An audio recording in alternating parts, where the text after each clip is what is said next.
Journal d'un paumé. Finalement, c'est l'histoire d'un mec qui essaye de changer de vie à 30 ans. Bonne écoute! Comme j'ai pu en parler, il y a quand même pas mal de périodes creuses dans l'année. Et c'est durant ces périodes où il se passe pas grand chose que j'ai eu le temps de remettre en question un peu le projet, etc. Enfin, je vais pas refaire l'épisode de la dernière fois. Toujours est-il qu'au bout d'un moment, je me dis que ce serait peut-être pas une mauvaise idée de songer peut-être à un plan B, au cas où, on ne sait jamais.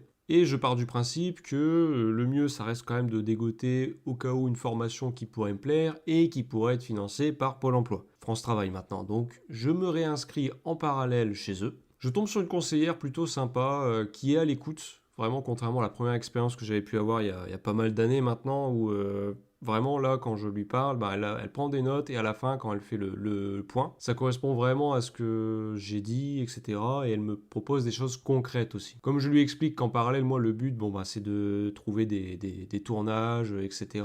Voilà, ça reste ma priorité, mais j'aimerais quand même profiter du temps que j'ai à côté pour me former à autre chose, on sait jamais. Elle me parle alors d'un organisme qui permet, en fait ça s'appelle Active Projet, et ça permet de mettre en place un projet professionnel au cas où, avec notamment différents ateliers, etc. Donc je me dis, bah ouais, ça peut être bien, c'est un accompagnement sur plusieurs mois, mais c'est à raison de, oui, un rendez-vous toutes les 2 semaines ou toutes les semaines selon l'avancée. Donc je me dis, vas-y, de toute façon ça me coûte rien, je vais jouer le jeu à fond, il n'y a pas de problème, donc je m'inscris. J'ai un premier rendez-vous, c'est pas très loin de chez moi en plus, donc je m'y rends et je tombe sur une première conseillère. Et vraiment, elle vient de débarquer, hein. Le local, il y a encore le panneau à vendre devant, il n'y a aucun meuble quasiment, etc.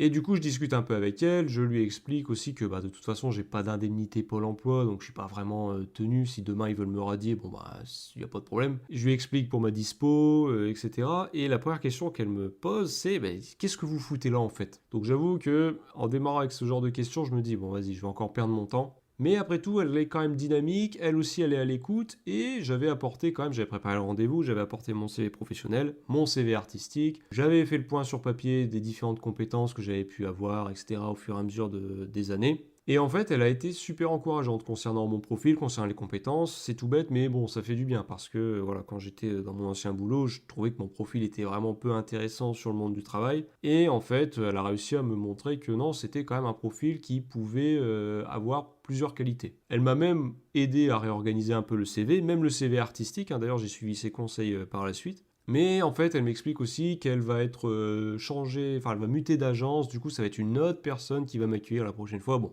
c'est un peu dommage parce que en fait, au premier rendez-vous, tu construis des choses pour la suite, mais en fait, va falloir recommencer à zéro. 2 semaines après, du coup, on me recontacte et cette fois-ci, je tombe face à un gars, pareil, assez sympathique. Alors au début, j'ai un petit peu peur parce que c'est pas un échange très dynamique en fait. J'ai pas l'impression d'être avec quelqu'un qui est très sûr de lui, etc. Et je me dis, bon, ouais, on verra bien quoi. Donc je lui réexplique mon projet. Il me dit il y a une école d'art dramatique pas loin. Je lui explique que je suis déjà passé par le conservatoire et que là du coup j'ai envie de concret, même si je suis pas contre des fois des formations intensives d'une semaine, etc. Bien sûr, mais je vais pas refaire un cursus de 3 ans en école dramatique, d'art dramatique, pardon. Enfin bref, on se lance. En plus, sur le coup, il me dit ouais, on va pouvoir faire des tests d'orientation, etc.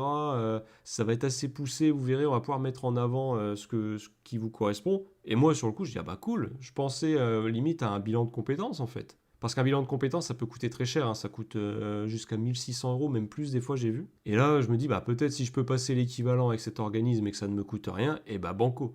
Donc concernant les séances, en fait, assez vite, je me rends compte que ça va pas très loin, dans le sens où déjà, c'est un peu cliché, mais j'arrive dans un endroit où les ordinateurs, ils ont des problèmes de réseau, enfin, il y a quelques PC, il y a des problèmes réseau, il y a le PC qui mouline, donc les exercices se chargent pas, etc.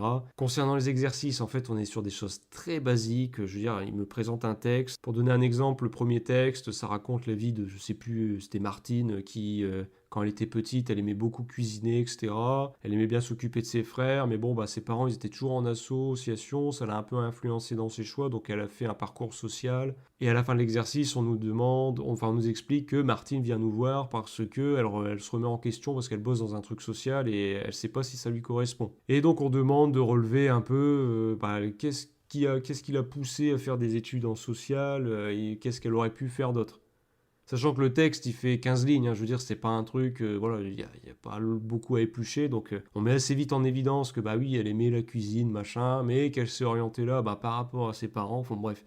Ce sont vraiment des exercices très basiques. À un moment, je devais relier des photos, enfin bref, des photos à des thématiques, enfin voilà, c'est vraiment très très basique, et je me rends compte que même les ateliers sont très vite clichés, en fait, dans le sens où c'est vraiment le b.a.-ba. À un moment, un atelier, ça se résumait à me montrer les métiers en tension, donc les métiers qui recrutent. Et à la fin, le gars vient me voir et dit, bon, bah alors là, sur quel métier tu aimerais peut-être faire un stage, etc. Parce que oui, on m'explique en plus que je vais devoir faire un stage obligatoire dans un des métiers. Donc j'affiche tout de suite la couleur, hein, j'explique de toute façon, comme Pôle emploi me verse pas d'indemnité, je vais pas me forcer à faire un stage dans un métier qui me plaît pas, quoi. Mais bref, donc ouais, les métiers en tension, les métiers qui recrutent, et je dois faire une fiche sur un métier qui pourrait m'intéresser, sachant que ouais, faire une fiche, en fait, c'est taper sur Google et puis reprendre les informations qu'on a. Et en fait, je lui explique que ça, bon, bah, je le fais, hein, mais j'ai déjà fait dans le sens où quand j'étais aux impôts, bien entendu, je voulais déjà partir, je voulais pas me lancer dans la comédie parce que je n'osais pas. Donc, bien entendu, c'est le genre de recherche qu'on fait déjà sur Google en tapant métiers qui recrutent, etc. Et donc, bien entendu, on tombe sur les métiers en tension. Sauf que les métiers en tension, en fait, ce sont des métiers que je vois aussi contraignants que celui des impôts, voire plus contraignants, sans les avantages que j'ai en bossant aux impôts, avoir 10 semaines de congé, etc. Donc bon, en fait, j'apprends vraiment rien durant les ateliers. Arrivent les tests, je me dis, bon, bah, ça va être cool. Sauf que là, c'est pareil. En fait, les tests qu'on me fait passer, ce sont des tests qu'on trouve sur... en fait, on m'amène sur le site de l'étudiant, le site Studirama. Et en fait, ce sont des tests que j'ai déjà fait et refait. Même quand j'étais étudiant à l'époque, j'avais déjà fait ces tests. Donc, je suis assez déçu, surtout quand on voit le résultat. Parce que moi, je lui explique à la base, allez, je voudrais faire quand même un truc créatif. Même si la comédie, ça reste bon, bah, à côté du bénévolat, enfin dans des projets, voilà, dans mon asso de théâtre d'impro, bah, il n'y a pas de souci. Mais à côté, j'aimerais juste faire quelque chose de créatif. Et avec les tests, on me sort que, ah bah, travailler la pierre. Mais travailler la pierre, enfin, déjà, ça veut tout et rien dire. Et quoi? Enfin, bref, j'ai jamais de près ou de loin songé ou essayé de travailler la pierre, puis c'est pas quelque chose qui me tente. Et à un moment, et c'est là où j'ai compris que bon, ça allait être compliqué quand même, enfin, mieux valait continuer un peu en solo. C'est quand la personne, donc le gars qui s'occupe des ateliers, etc., me dit, bah aussi, tu sais, dans la créativité, par exemple, il y a le métier, celui qui aménage les rayons en magasin. Parce que, bah voilà, on a envie que ce soit bien agencé, etc. Il y a un côté créatif. Et ouais, en fait, à ce moment-là, déjà, ça me confirme que bon, je vais mieux me débrouiller tout seul. Parce que même s'il est super sympa, on a quand même des bonnes discussions et tout, j'ai l'impression d'être avec un enseignant qui est un peu perdu, qui dégage peut-être pas la niaque dont j'ai besoin à ce moment-là. Moi, dans l'idéal, j'aurais eu besoin d'arriver, quelqu'un qui me dise, bon, bah écoute, on va tenter ça, voilà, regarde, est-ce que tu connais ça? Tac, tac, regarde-moi, de mon expérience personnelle, voilà, comment ça peut se passer. Enfin voilà, là, c'était moi qui menais la danse, et bon, bah, quitte à mener la danse, autant que je danse seul. Et pourtant, il a une histoire intéressante. Je veux dire, on a bien discuté, comme je disais. C'est un ancien prof d'histoire en plus, qui a demandé aussi une disponibilité professionnelle parce qu'il ne s'y retrouvait pas du tout avec les élèves. Enfin, les élèves lui faisaient tout voir, etc. Donc, il me comprenait sur plusieurs aspects. Mais voilà, j'ai pas de clé. En fait, on me donne pas d'explications personnelles quand j'ai des questions sur des métiers, etc. En fait, dès que je demande, tiens, c'est quoi ça? Bah, il dit, ah bah attends, on va regarder. Et en fait, il tape sur Google le nom du métier et il lit à voix haute la définition que Google lui donne. Donc ça, je peux le faire moi-même. En fait, je me rends compte que ce genre d'organisme, c'est vraiment pour les personnes qui sont totalement déconnectées du monde de l'emploi et qui veulent y remettre un pied, en fait. Et en fait, je l'écoute parce que des fois, il est au téléphone avec d'autres responsables de l'organisme et j'entends vraiment que oui, il y a tout type de profil. Je vois par exemple, il parlait d'une personne qui est alcoolique et même quand elle va au rendez-vous, bah, ça sent l'alcool, etc. Donc elle a énormément de difficultés à trouver un métier, donc elle s'oriente vers cet organisme. On a aussi des personnes âgées qui sont obligées de retravailler ou qui, voilà, qui n'ont pas travaillé depuis longtemps. Je me souviens notamment, j'étais en face d'une dame à un moment et là c'est pareil, je voyais qu'il y avait quand même un fossé dans le sens où la dame devait faire les tests que j'avais moi-même fait là sur l'étudiant, etc. Donc on devait créer un compte sur le site de l'étudiant, etc. pour pouvoir faire les tests. Et littéralement, la femme crée son compte et là, l'enseignant lui dit, bon bah là, il faut que tu crées ton mot de passe. D'accord. 5 minutes après, il y avait des bugs de réseau, etc. comme je disais sur les PC. Elle doit se reconnecter, mais littéralement 5 minutes après. Et elle dit, oh, j'ai oublié mon mot de passe. Mais elle parlait du mot de passe qu'elle avait créé il y a 5 minutes. Et elle dit, oui, bah je l'oublie tout le temps.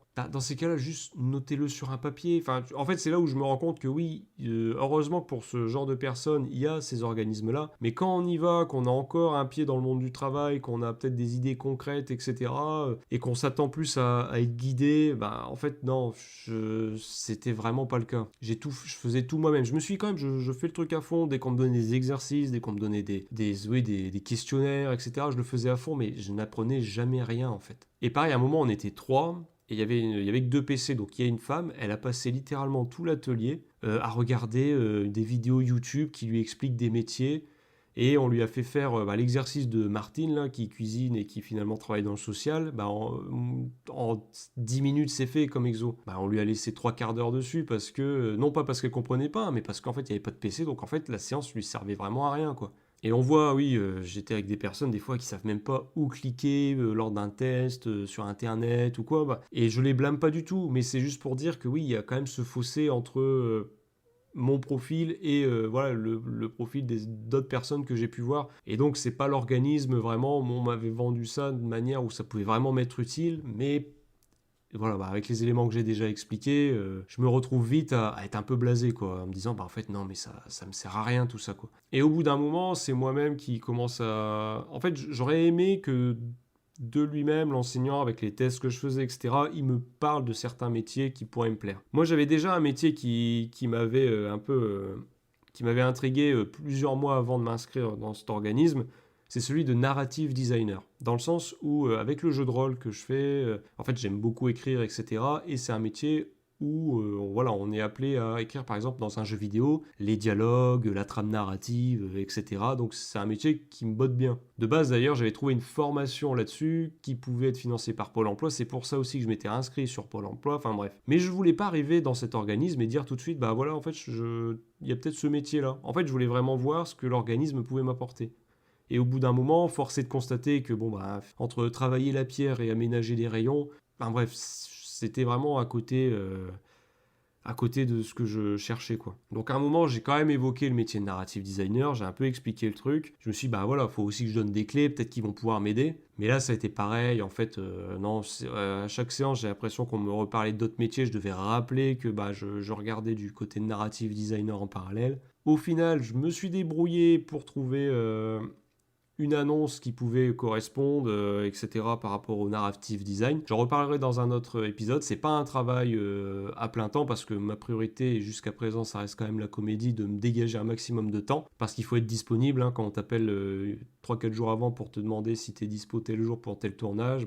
Le mieux c'est quand même d'avoir un maximum de temps. Donc au bout d'un moment, j'ai expliqué au gars, j'ai dit voilà, j'ai postulé, j'ai eu tel poste pour faire du narrative design, donc il était content, mais même à un moment en fait, je lui ai annoncé ça au début d'un rendez-vous. Il dit écoute, du coup c'est bon pour moi, on refixe un autre rendez-vous pour faire un stage avec eux. Donc en fait, je suis reparti au bout de 10-20 minutes, 15-20 minutes à peu près. Mais dans ma tête, j'avais déjà l'idée de ne pas faire le stage. Parce que l'idée, c'était de me faire un stage même de 2 jours avec l'organisme pour lequel j'allais faire du narrative design, sachant que cet organisme me donnait déjà le poste. Donc je me voyais pas dire j'ai le poste, mais est-ce que vous pouvez remplir des papiers pour que je puisse faire mon petit stage de 2 jours et après non, je suis pris pour le poste. Du coup je contacte le gars et je lui dis écoute, je vais pas faire le stage. Et il me dit en fait c'est obligatoire. Je suis dans ce cas-là je vais mettre démissionnaire de l'organisme et j'expliquerai à Pôle emploi au pire s'ils ont des questions. Et le gars était un peu embêté. Il me dit oui. C'est quand même dommage parce qu'on a quand même cheminé ensemble et tout pour ce projet. Et j'ai pas voulu discuter ou quoi, mais en fait j'ai tout fait tout seul dès le début. Donc voilà, même si je sais il avait de la bonne volonté et tout, je sais que ça m'a vraiment pas servi à grand chose. Mais je regrette pas de l'avoir fait, au moins ça m'a montré aussi que je savais être autonome dans ma recherche de taf. Donc voilà pour ce passage à Pôle emploi et puis aussi du coup avec cet organisme-là. On verra ce que la suite réserve, mais disons que comme j'ai pas mal de temps pour moi, entre 2 tournages, etc., j'avais envie de mettre à profit ce temps. Et voilà, je suis content aussi de travailler cette piste-là. À bientôt. Journal d'un paumé, raconté par le paumé en question.